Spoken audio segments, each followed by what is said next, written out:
we just have to like read this weird SCP stories. I find this like a document recovered from Mariana's Trench. That is the story I saw. I need to write this down because I forget things sometimes, and I think what I heard today was important.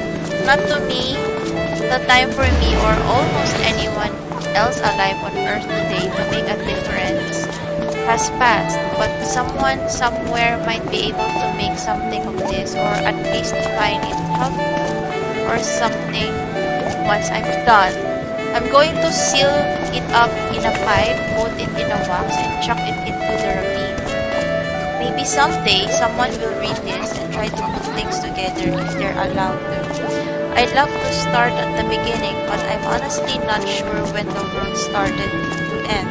Could have been years and years since before the final bits, or it could have been all at once. Everything was so grim. What with warmer air, cooler seas, too little gas, and too many people. Things could have been unraveling for ages before things bubbled up to the public eye. What I and the others remember most was when the Disney magic sang.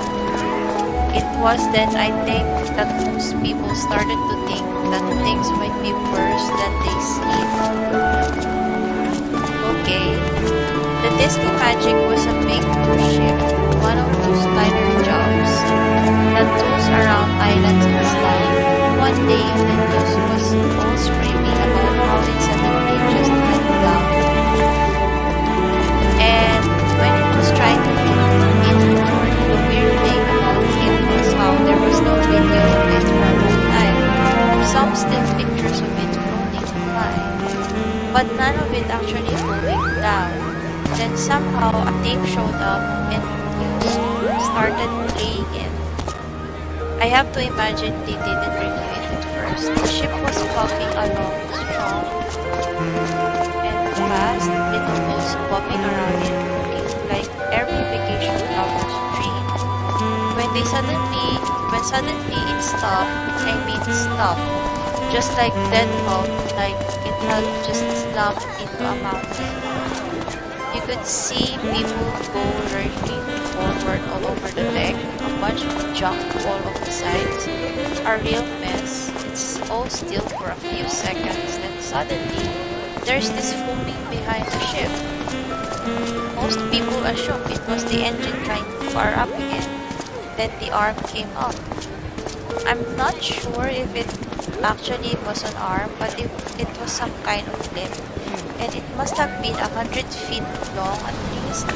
It reached up along the side of the boat and just ripped it open. I mean, unzip it like a coat. And you could see all the people inside screaming and running. It was awful.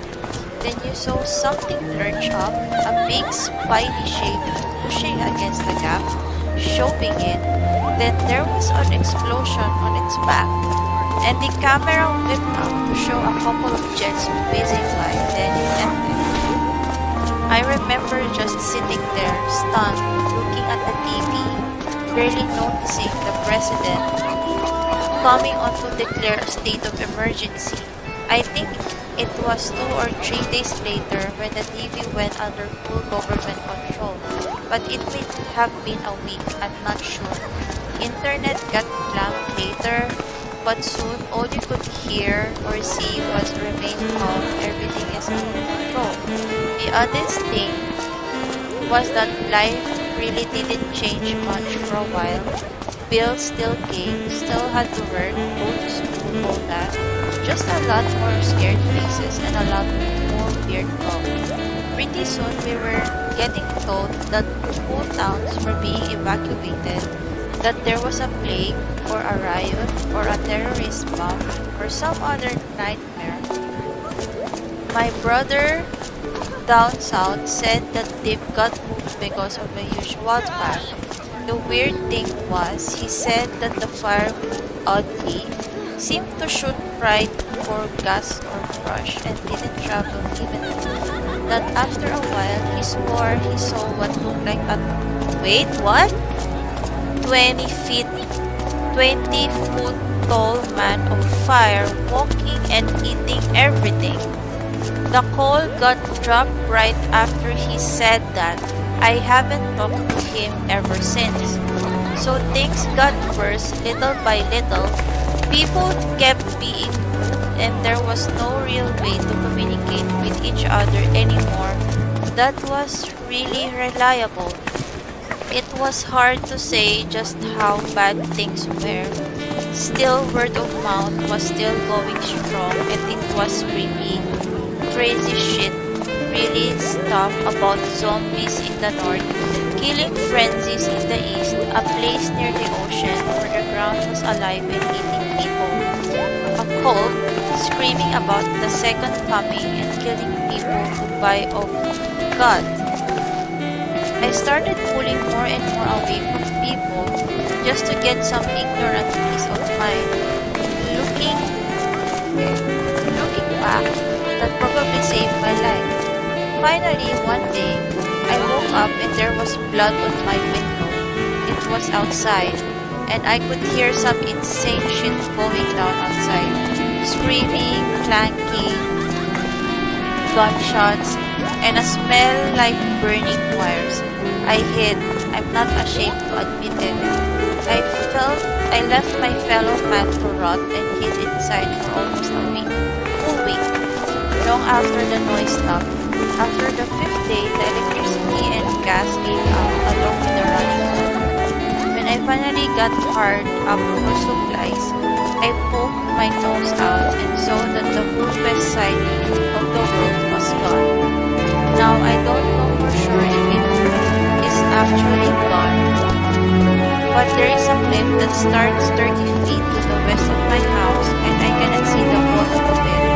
I also can see the other side of this ravine, so for all intents and purposes, that part of the world is gone for me. The suburb I was in looked like a war zone. Blood and broken stuff everywhere. Houses carved up. No bodies though, which I still think was weird. I scrounged up some food and stuff from some of the houses, then went back home. I've been doing that for a while now. I'm not sure how long really. Might have been years and years or just a few months, it's hard to say. Sometimes the sun just sticks in one spot for what feels like days. Other times, these clouds roll in and you can't see 2 feet. There's things around too. I run at the first noise, but I think they're about man-sized and they seem to like metal. Other little things scrambled around in the rubble sometimes, so I try and think clear. One time, a thing that looked like a pill bug, the size of a cat, crawled out, looked at me and screamed stop in perfect English. I hid inside for days. There are also these big blimp things that float around sometimes.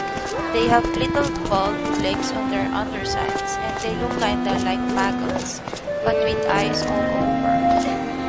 They eat everything when they land, but most of the time they stay high up. One of these had just passed and I found the hurt guy.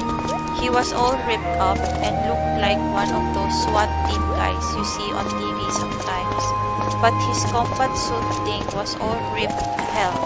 I dragged him back home and then he told, oh, he's still alive. I thought he's dead. He said that he had been hunting the blimp thing but had gotten attacked. He wouldn't say by what, but he looked like he was on his last legs. I fed him some canned beans and some water, and he seemed to come around a little, asked me who I was, if I was alright and all that. He seemed kinda shocked when I said he was the first person I'd seen since the rest of the world vanished.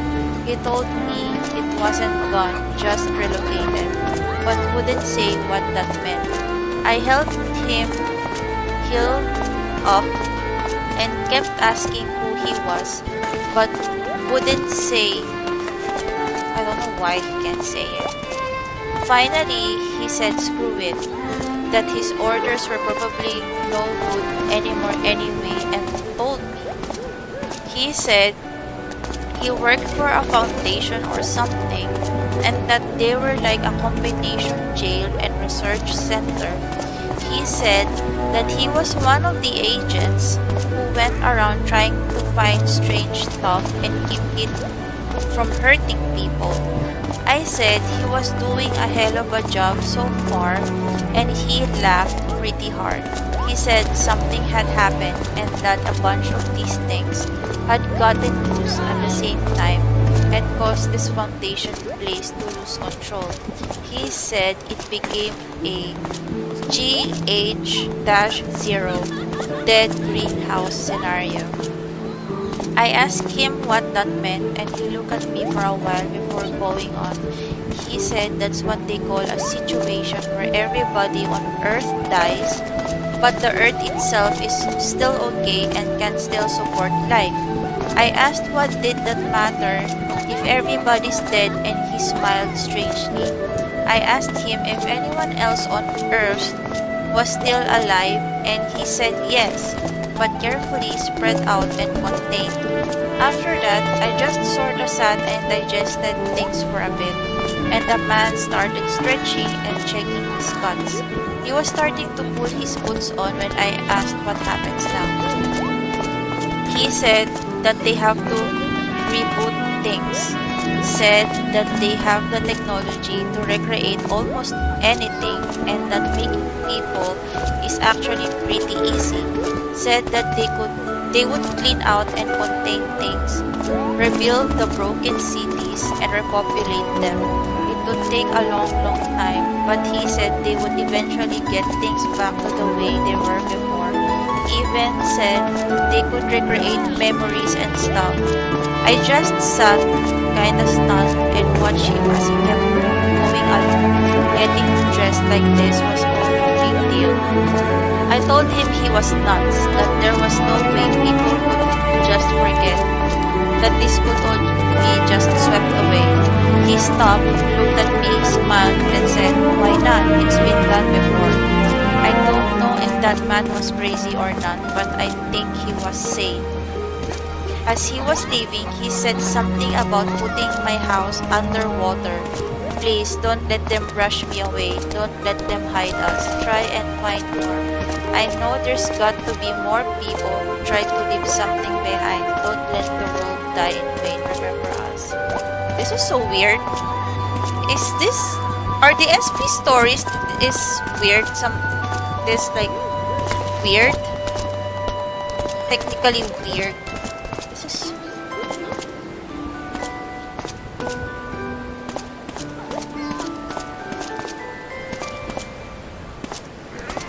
that's why SCP is like secure, contain, protect.